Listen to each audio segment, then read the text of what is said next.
First time ఎక్కడ కలిసాడో తెలుసా? మా మాస్టర్స్ యూనివర్సిటీలో, వాల్ప్రైజ్ యూనివర్సిటీలో. ఆ తర్వాత నాకు మళ్ళీ డాలస్లో పరిచయం అయ్యాడు 4 ఏళ్ల తర్వాత. 4 ఏళ్ల తర్వాత పరిచయం అయ్యాక మళ్ళీ సంవత్సరం తర్వాత మళ్ళీ ఒక రెస్టారెంట్లో కనిపించాడు. ఆ రెస్టారెంట్లో కనిపించాక మాట్లాడుకున్నాం. మేము మాట్లాడుకున్నాక ఆదిత్య నన్ను ప్రపోజ్ చేశాడు. ఇంట్లో చెప్పాక వాళ్ళు ఒప్పేసుకున్నారు. అండ్ ఈరోజు ఇలా మీ అందరి ముందు ఉన్నాం. ఇప్పటికైనా ఈ రోజు వస్తుందని ఎక్స్పెక్ట్ చేసావా? నేను ఎక్స్పెక్ట్ చేశాను. ఈ రోజుని ఎంజాయ్ చేద్దాం. ఈ రోజు ఏంటి, లైఫ్ అంతా ఎంజాయ్ చేద్దాం.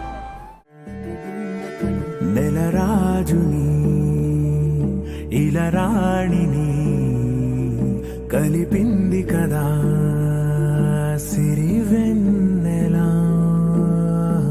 దూరమా దూరమా తీరమై చేరుమా నడి రాత్రిలో తెరలు తెరచినది నిద్దురలో మగత మరిచి ఉదయించినదా కులుకు లొలుకు చెలి మొదటి కళ.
పరుగురు కొని ఆడే